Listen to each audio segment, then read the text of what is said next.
This is Chi for Yourself. Now, here's Gio. Hi, and welcome to Chi for Yourself. It's always great to have you along with us for this program, wherever you're listening in the world at this moment. The intention here is to keep flowing the good chi, or essential energy, as fuel for empowerment. Manifestation's become a kind of a buzzword lately. Yes, it's great to learn. You can bring just about anything into your life, but how much legwork does that involve? And isn't the process a little bit tedious? Our guest today says your process of manifestation can really be enhanced by using your play personality, which will allow you to have more experiences that let work feel like play and will replace struggle with momentum, ease, and joy. Marney Makridakis is making her second visit to the program, actually. She was with us a couple years ago to talk about her book, Creating Time, and she's back with a book called Hop, Skip, Jump, 75 Ways to Playfully Manifest a Meaningful Life. And Marney, I can add to that a little bit about the 1,000 or so clever wordplays, acronyms and such that you add to your writing. Do those kinds of snappy witticisms you put in the book come easily to you, he said enviously, or do you do what most of us do, write down anything on scraps of paper that you can find every time one pops into your head? How's that work for you? Oh, what a great question. I think it's a combination. I do think that there is a way in which it does come easily to me. It's one of those things that, you don't realize because you've, done it all your life, or it is so natural. It's not something that, necessarily you realize until later that, sometimes our gifts are the things that we overlook. But that being said, I think that there are times definitely where, I work for it. There's a chapter where I talk about how a simple shift of a word, just changing a word that for whatever reason holds some negative energy or, holds a sense of struggle, turn it into a new word. And I say something along the lines of, here is my big reveal of my wordplay secret. I write down the letters of the alphabet, and I go through the alphabet to find possible rhymes. And I kind of walk through it, and I say, that's my big secret. Okay. And so it's very true, if the word is clutter, I will go through the alphabet, butter, clutter, dutter, futter, gutter, cutter, and keep looking. So I think it's a combination. There's a little bit of tweaking and then a little bit of a natural, organic, let it come out. One of your plays on words is called the Acro-WIM for acronym. You say your son came up with one of these gems. I think it was Planetarium, I believe it was. Yes. And what is he, like 8 years old? No, he's only 6. And this is when I really started. He started doing wordplay when he could barely talk. He would get such a kick out of making, playing with words, and he got so delighted at it. And that's actually when I started to think, maybe there's something genetic about that. just before this interview, we just made an Amazon jungle out of, Legos and blocks, and we were showing it to Daddy, and then my husband said, I hope you'll make another one. And then Kai, my 6-year-old, beams and says, the next one will be called Amazon Prime. Whoa. Like the website. And I was like, okay, there's my boy. There you go. Beaming, she said. All right, the Western world has a pretty serious approach to productivity. See the goal, chase the goal, cliches everywhere, nose to the grindstone, no pain, no gain, money doesn't grow on trees. Now we hear about putting play into the thinking behind this process of hop, skip, and jump. Well, I think that the idea is that when we want to create something, whatever it is we want to create in our lives, there are a lot of processes that we go through. And as you said, we tend to associate getting things done with being a lot of hard work. And play is something that really we don't tend to associate with productivity. We kind of think of them as opposites, that play is something that happens after we're productive. And yet when we bring a sense of joy and fun and play, that's different for all of us what that actually means. But when we can actually bring a play into whatever we want to accomplish or achieve, it makes the productivity so much more appealing fulfilling. It makes the task at hand something that calls us in, and it also makes the play itself more meaningful.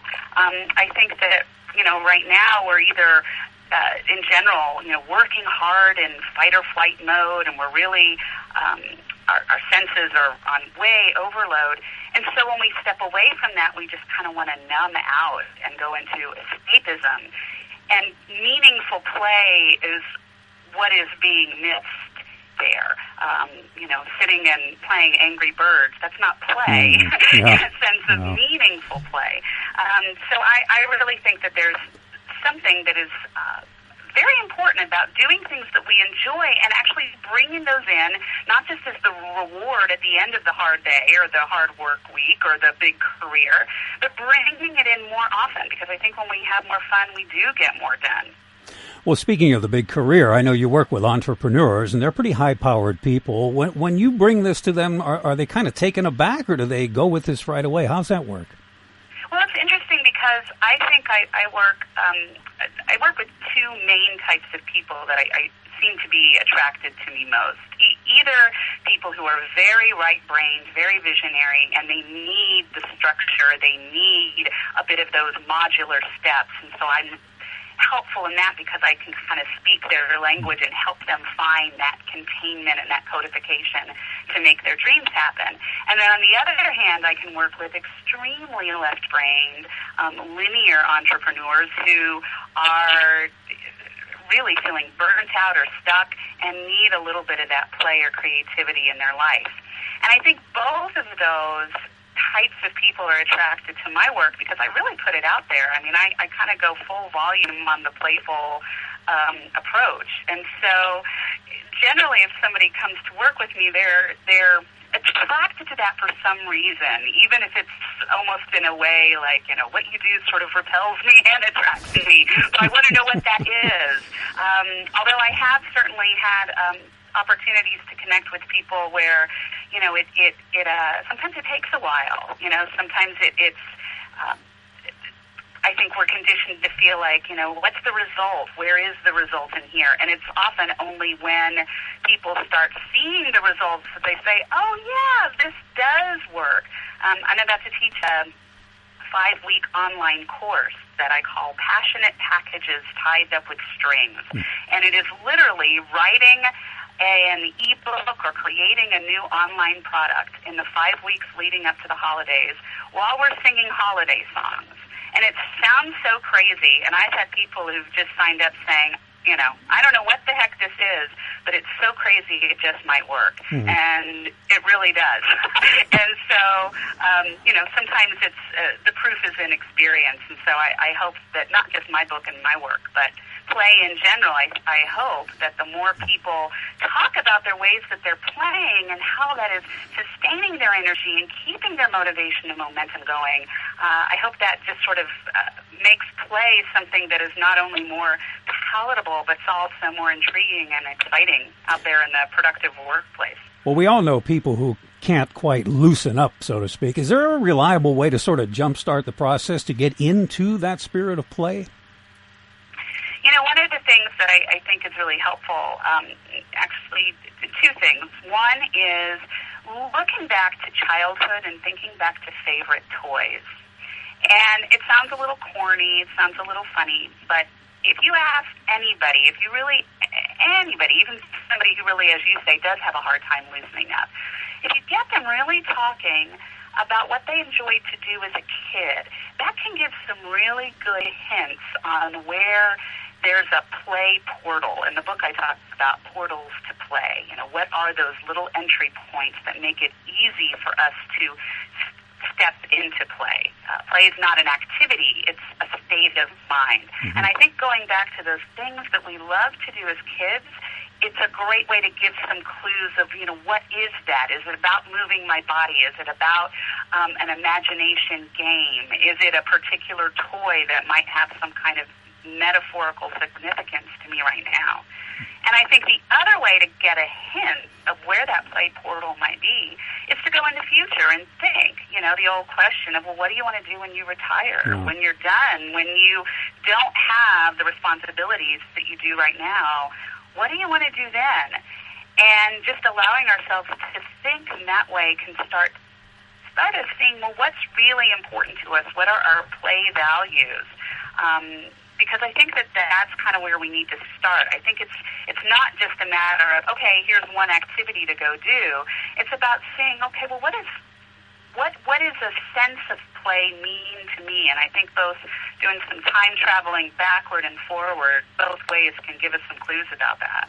If we're going to feel playful, at some point we have to give ourselves permission to feel playful, but in our society we don't seem to be that free with the permission. What keeps society as a whole from allowing us to be more playful? I think that it's a value piece. I think that that there's a tremendous sense of value that is placed, again, on hard work and an old belief system that equates hard work with success and equates the admiration of those who we hold in high regard with people who have worked hard. And I think there's an association with that play is lazy. Play equals laziness, or play equals frivolity. That, play perhaps by its very nature means that there's, nothing that comes from it. So I think a lot of it comes from old ideas. Interestingly, right now, as you sort of hinted at the beginning, more corporations, big businesses are starting to see the value of play. I think the whole IT industry has been really, even starting with the boom in Silicon Valley a little while ago, adding some elements that to their team development practices and their employee wellness programs. There's some real innovative things that are happening that on the one hand seem so cutting edge, and on the other hand it just seems so obvious. And I think that as we're seeing that results, again, as we see the results come from play, I think that will allow it to be valued more. And I think that we just need to talk about it more, that we need to talk about what we enjoy and what we're doing that does not feel like hard work. What if you came up to somebody at a social event and asked them, what do you do for a living? What if you asked, what do you do for fun? And if that became more part of our cultural dialogue, I think that would make a huge difference. At the outset of Hop, Skip, Jump, you say that manifesting comes down to momentum. Talk about what we mean by momentum in this case. Momentum is simply what moves us is what moves us. Such a simple phrase, and I use it all the time, and really what that means is what moves us emotionally is what moves us into action. And whenever we're trying to create something in our lives, the longer that we stay stuck, the harder it is to get back into momentum. And we all have examples of this that we have experienced. The longer that we go without going to the gym, the harder it is to jump back in. And looking at really keeping momentum going, part of how Hop, Skip, Jump is organized is breaking down the manifestation process into 3 phases, and they are called Hop, Skip, and Jump. And each one has its own kind of momentum, and it's about paying attention to the value of each of these steps. The hop phase is that phase of dreaming, envisioning, brainstorming, researching, planning, really seeing the fullness of an idea. And the skip phase is about trying new things and experimenting and exploring. And the jump phase is about consciously moving into action, consciously going into a mode of action taking. And all 3 of these phases really work together, and they all create momentum. And I think that beginning with a sense of, okay, which of these places and these gestures is most natural for me, we can start to see how effective we really are and can be as manifestors, and how we can then build upon our strengths to create even more momentum, so that when we do get stuck or overwhelmed or feel resistance, we can get out of that more quickly. That's what momentum means. That's what it means to say simply, what moves us is what moves us. Our guest on this Chief for Yourself is Marney Makridakis, the author of Hop, Skip, Jump, 75 Ways to Playfully Manifest a Meaningful Life. While I was reading the book, I took the little test at the beginning, and I found myself largely in the hop phase, though I do venture into skip territory more often than I realize. But getting into the jump step, that's a little more daunting. I guess that's pretty common, isn't it? To the take action part would be a little more skittish. Well, it's interesting. I mean, I think that one thing that's been really neat about getting the quiz out there is that some people are really surprised by the results, and also can see more and more of the benefits behind their strengths. I love that you have a natural strength in hop and skip. I'm a natural jumper, which is great in terms of taking action, and yet it's when I personally apply more hop into creating a foundation, that's when I'm more successful. And there actually are a lot of people who are jumpers, but, and I'll put myself in this category, naturally, we tend to jump in so quick that when our results don't perhaps match what we were hoping, it's easy to get discouraged. And that's why it's really helpful for somebody like me or for a jumper to spend some time and energy and play in the hop and skip stages. And so I think it's really important that of these three phases, there's not a hierarchy of best or worst or most helpful.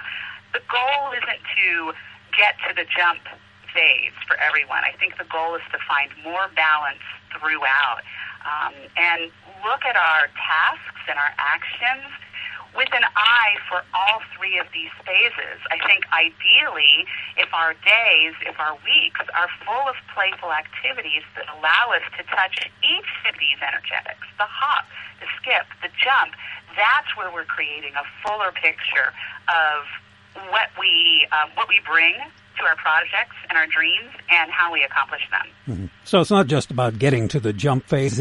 There's a place for hop with ideating and daydreaming, I guess, is where you would do something like that. Yeah. Yeah, hop really includes it's the daydreaming and the visioning, and it's also the planning and thinking through what do we really want, and what might that look like. And sometimes, brainstorming and just, as you said, just daydreaming, thinking about it, being with an idea. There's a huge place for that. And I think that people who are very strong in that area can tend to disregard the importance of that. And they kind of will come up with this self-belief that, I'm a person who doesn't take action, instead of really valuing, wow, I'm a person who really loves to dream. I'm a person who loves to get lost in my ideas, and that means I think things through, and that means I'm creating amazing foundations. And just shifting that belief and feeling like, I've got some great stuff here, I think that can open to more possibility. Part of the problem with our inability sometimes to act or to complete, it's the beliefs that we have about ourselves. And as long as we're thinking things like, I never take action, then, of course, we're just perpetuating that. So there's definitely a place for hopping, definitely a place for skipping. That's the dabbling and meandering and window shopping in life. That's the place where momentum really is built, because there can be so much excitement in following what you want to do. In the skip phase, if something isn't flowing and you're not having fun, do something else. It's a wonderful place where you can be fully allowed and have permission to try something else. If the energy isn't there, look for what else has some heat and follow that. So both the hop and the skip stages really bring a lot to the whole piece. And I think if you look at anything that you've ever accomplished in your life, I think you can look and see where each of these phases is represented. Granted, you probably spent more time in one of those phases than the other, but if you look at something that's been manifested successfully, you can see that there are elements of hop, skip, and jump that have been at play. And on the converse, if you look at places where you have not manifested something successfully or it has not come to completion yet, I think it's usually very easy to see one or more of these phases that hasn't really been attended to. I think it's a really simple way to accept the full cycle of manifestation and what we can bring to it. Is there any such thing as a time limit for any one of these phases? I mean, is there at some point at which you say, well, you're kind of stuck in one of these and maybe you could move on to the next? Yeah, I think that I wouldn't put a quantitative label on it. You remember from creating time that sometimes quantitative time limits can be helpful. You turned that on its head, yeah, right. I remember, exactly. So, but I do think there is a time limit and a qualitative time limit. And I'm hoping that one thing, that's really one of my wishes for this book, is that it can be a gentle encouragement to go to some of those other places. I have loved hearing, the book just came out recently, but I have loved hearing from people who have said, I hopped open that jump section. There are 25 techniques or ideas for each of the sections.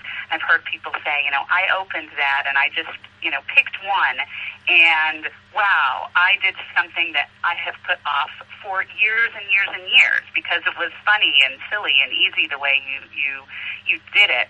I think above everything, this is an idea book. My hope is that with 75 ideas that you can literally open the book to any page when you're feeling stuck, and that it will move you. Because I think you're absolutely right. I think that, and certainly when I work with clients, that's part of my role is to kind of nudge out of when there are stuck places. And I really hope that the book is, kind of like that feisty little little guide in your pocket that helps you move into some places that may not be comfortable, but because you're having so much fun and it seems perhaps a little silly and ridiculous, maybe you won't even notice that you're getting into something uncomfortable. Well, you have some cool downloadable stuff for readers, too. I like the ABC blocks. ABC in this acro-whimsical case means actions, beliefs, choices. They're sort of a collection of tactile affirmations, and you actually play with them.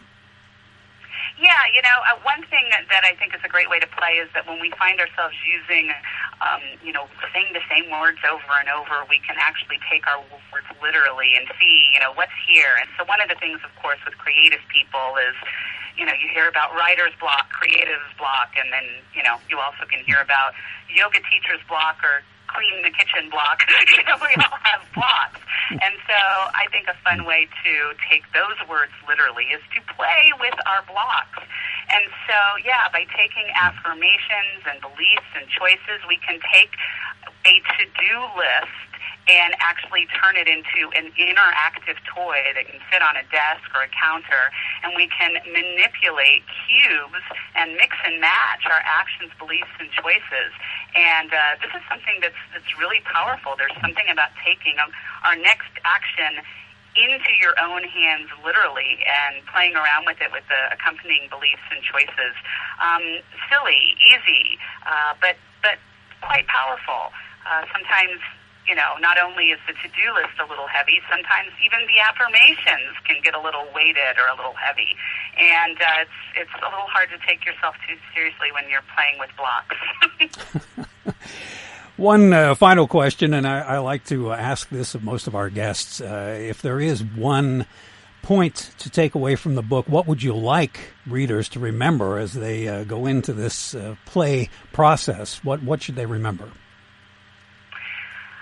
I think that what I would most like somebody to remember about this process is that play it's right there. You don't have to work hard to play. The last thing that I want this book to be is something that, okay, well, here's another way I need to improve myself, another book on the self-improvement shelf.